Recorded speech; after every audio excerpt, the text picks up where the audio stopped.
Hello प्यारे बच्चों, स्वागत है आपका आपके अपने चैनल फ्री टाइम में। अपने पिछले वीडियो में प्रत्यावर्ती धारा चैप्टर जो है वो शुरू किया था। आपने पूरा वीडियो अच्छी तरह से देख लिया होगा और आपको निश्चित रूप से पूरा समझ में आया होगा। फिर भी कहीं भी आपको प्रॉब्लम लगती है बेटे तो आप कमेंट किया करो, आपको उसका जवाब मिल जाएगा।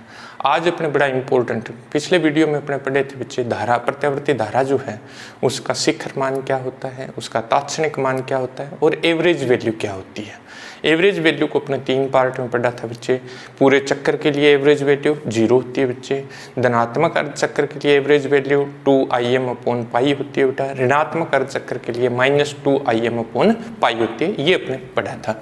आज मोस्ट इम्पोर्टेंट पार्ट है इसका क्या बच्चे, प्रत्यावर्ती धारा का AC का वर्ग मध्य मूल मान, वर्ग मध्य मूल मान मोस्ट इम्पोर्टेंट है बेटा और एग्जाम में भी आता है।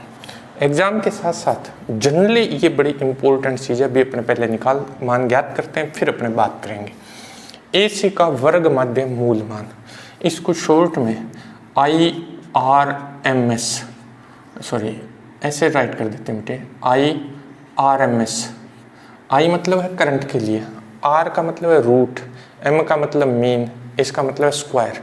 Root mean square value, root mean square value, English में इसको बोलते हैं रूट मीन स्क्वायर वैल्यू।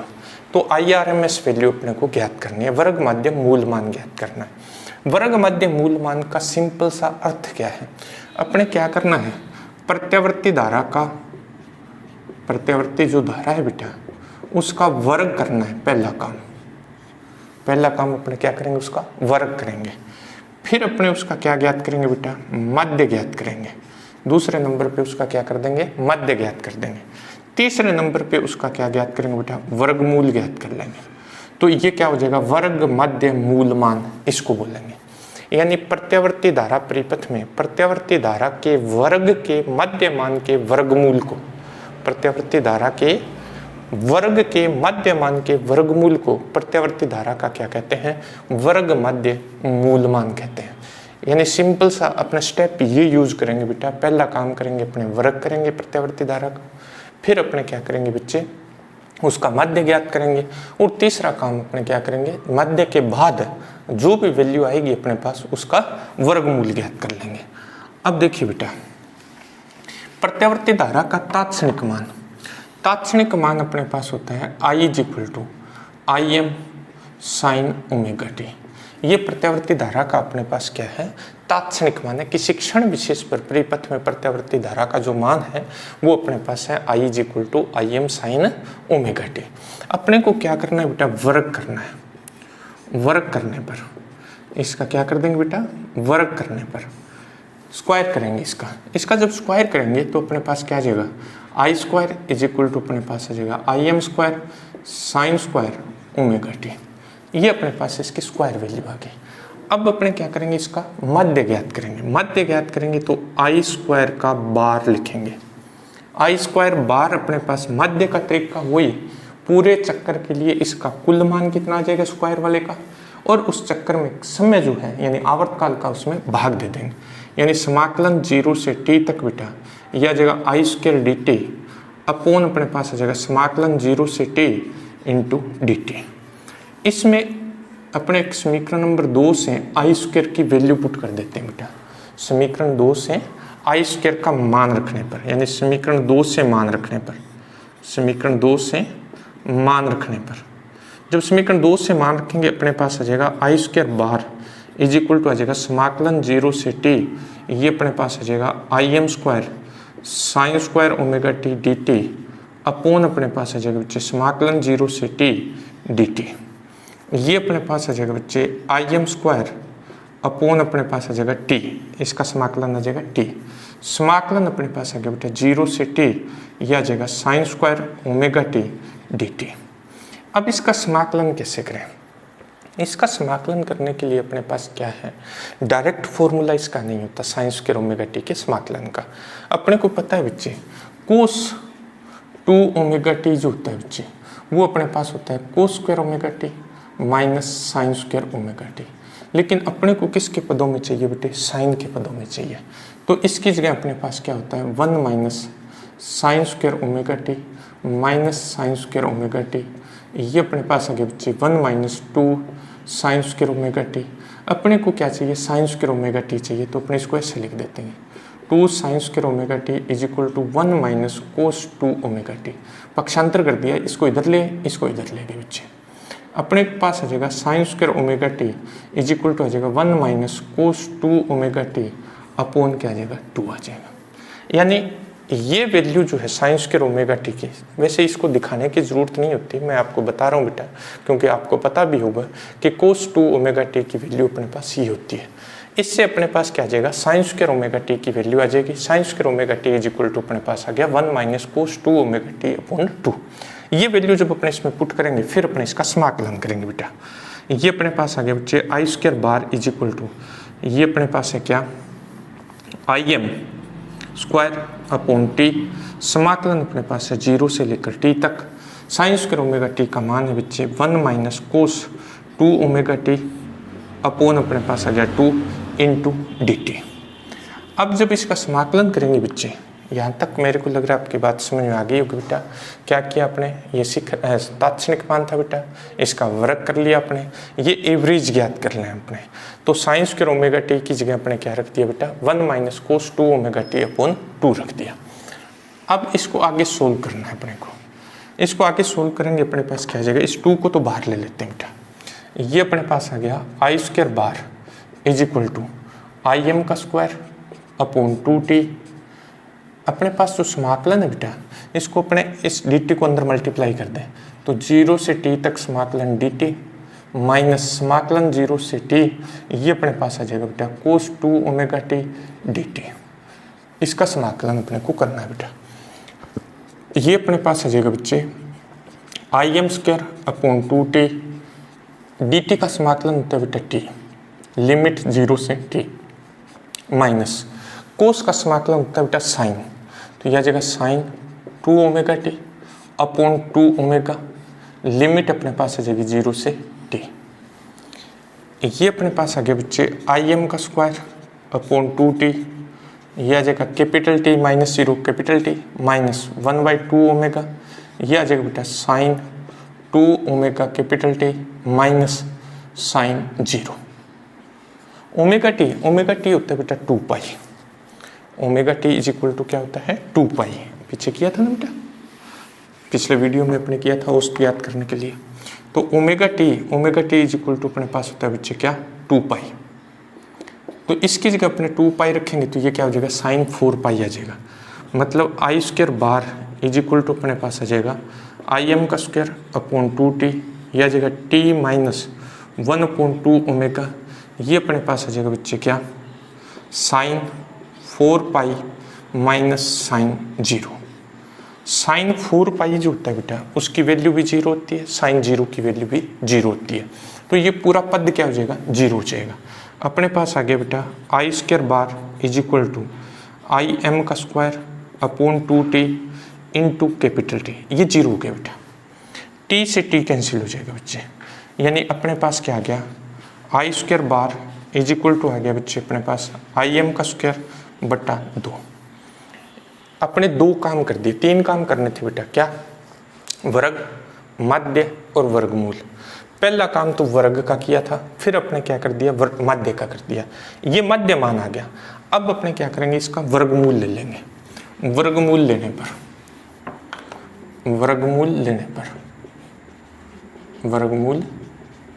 पर इसका क्या करेंगे बेटा रूट फाइंड कर लेंगे।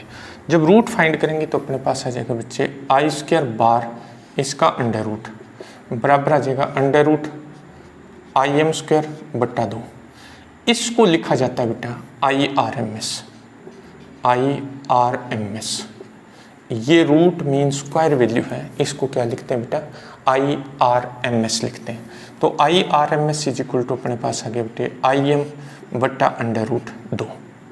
ये अपने पास क्या आ गया प्रत्यावर्ती धारा का वर्ग मध्य मूल मान आ गया। प्रत्यावर्ती धारा का वर्ग मध्य मूल मान, इसको मैं ऐसे और लिख देता हूँ बेटा IRMS is equal to IM बट्टा अंडर रूट 2 1/√2 होता है बेटा, उसकी वैल्यू होती है 0.707। 1/√2 की वैल्यू होती है 0.707 IM। तो वर्ग मध्य मूल मान जो होता है बेटा, वो शिखर मान का 1/√2 गुणा या 0.707 गुना होता है। और अगर अपने ERMS लिखना हो तो बेटे ERMS इज इक्वल टू आ जाएगा EM/√2 इज इक्वल टू आ जाएगा 0.707 EM, यानी ये प्रत्यावर्ती वोल्टता हो गई। सेम ही है बेटा, अपने को क्या करना है, धारा को रिप्लेस कर देना किससे, वोल्टता से। तो प्रत्यावर्ती वोल्टता का अगर अपने वर्ग मध्य मूल मान की बात करें तो वो अधिकतम मान की क्या होती है 1/√2 गुना, या अपने पास क्या होती है अधिकतम मान की 0.707 टाइम होती है। अब बात आती है बेटा कि अपने पास, मैंने कहा था ये बड़ा इंपॉर्टेंट है। क्यों इंपॉर्टेंट है? क्योंकि प्रत्यावर्ती वोल्टता का जब भी मान दिया होता है, अगर कोई शब्द उसके साथ नहीं लिखा हो, ध्यान से सुनना बेटा इस चीज़ को, क्योंकि यहीं अपने कंफ्यूज भी हो जाते हैं और कई बार आता हुआ क्वेश्चन जो है वो अपने गलत कर देते हैं। सिंपल सा क्वेश्चन आता है और अपने गलती कर देते हैं।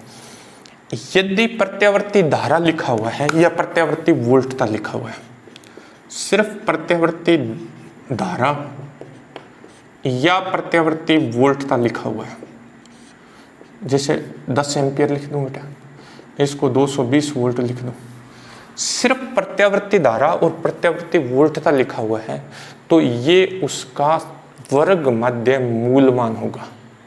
यानी वर्ग मध्य मूल मान के लिए कभी आपको ये लिख के नहीं देगा, लिख के दे दे बहुत अच्छी बात है, लिख के कभी नहीं देगा। आपको बताया कहेगा कि एक प्रत्यावर्ती परिपथ में प्रत्यावर्ती धारा का मान 10 एम्पियर है, इसका मतलब ये प्रत्यावर्ती धारा जो है बेटा वो IRMS वैल्यू है, यानी कुछ भी उसके साथ नहीं। अगर आपको ये कहेगा ये शिखर मान है, तो शिखर के लिए लिखना पड़ेगा उसको कि ये शिखर मान इतना है। यानी प्रत्यावर्ती धारा और प्रत्यावर्ती वोल्टता का अगर शिखर मान आपको देगा तो निश्चित रूप से शिखर शब्द उसके साथ होगा, पीक वैल्यू उसके साथ होगी, ठीक है। लेकिन वर्ग मध्य मूल मान के लिए सिर्फ आपके पास शब्दावली ये नहीं दी जाएगी, क्योंकि प्रत्यावर्ती धारा और प्रत्यावर्ती वोल्टता का मापन जो है वो वर्ग मध्य मूल मान के रूप में ही होता है। प्रत्यावर्ती धारा और प्रत्यावर्ती वोल्टता का मापन जो होता है, यानी इसका जो मेजरमेंट होता है वो किस रूप में होता है, वो वर्ग मध्य मूल मान के रूप में होता है। क्योंकि इसके जो मीटर और वोल्ट मीटर होते हैं वो क्या नापते हैं, प्रत्यावर्ती धारा के वर्ग मध्य मूल मान को नापते हैं। इसलिए जब भी आपको क्वेश्चन इस तरह से दिया जाए कि प्रत्यावर्ती धारा का मान 10 एम्पियर है, इसका मतलब ये कौन सा मान है, वर्ग मध्य मूल मान है, IRMS वैल्यू है। इसी तरह से आपको वोल्टता का कह दे कि एक परिपथ में वोल्टता का मान 220 वोल्ट है, प्रत्यावर्ती वोल्टता का मान 220 वोल्ट है, तो ये प्रत्यावर्ती वोल्टता का कौन सा मान है, वर्ग मध्य मूल मान है। ये ध्यान रखना है, क्योंकि क्वेश्चन इस तरह से आता है, एक बार बोर्ड में आया हुआ भी है कि प्रत्यावर्ती वोल्टता का मान जितना जो भी था, मेरे वो वैल्यू याद नहीं है, प्रत्यावर्ती वोल्टता का मान 220 वोल्ट है, इसका वर्ग मध्य मूल मान और शिखर मान ज्ञात कीजिए। तो वर्ग मध्य मूल मान तो ये दिया हुआ ही है, तो अपने को ये लिखना था ERMS is equal to 220 volt, ठीक है। शिखर मान की जब बात आएगी तो अपने ज्ञात कर लेंगे, क्योंकि अपने जानते हैं ERMS इज इक्वल टू अपने पास क्या होता है, EM/√2 होता है। तो EM अगर अपने को ज्ञात करना है तो ये क्या आ जाएगा, √2 इंटू ERMS आ जाएगा। इसको √2 से क्या कर देंगे, मल्टीप्लाई कर देंगे, 1.414 से इसको मल्टीप्लाई कर देंगे। तो ध्यान ये रखना है कि अगर कोई भी शब्दावली नहीं दी हुई तो वो वर्ग मध्य मूल मान है। शब्दावली दी हुई है तब कोई दिक्कत नहीं है। क्यों, कारण क्या होता है कि प्रत्यावर्ती वोल्टता और प्रत्यावर्ती धारा का मापन करने के लिए जिन वोल्टमीटर और अमीटर का उपयोग किया जाता है वो क्या करते हैं, वर्ग मध्य मूल मान को नापते हैं। वर्ग मध्य मूल मान का मापन करते हैं बेटे, ठीक है। इसलिए जो मान दिया होगा वो क्या होगा, वर्ग मध्य मूल मान होगा। एक चीज और बेटा, एक शब्दावली तो इसके लिए वर्ग मध्य मूल मान हो गया।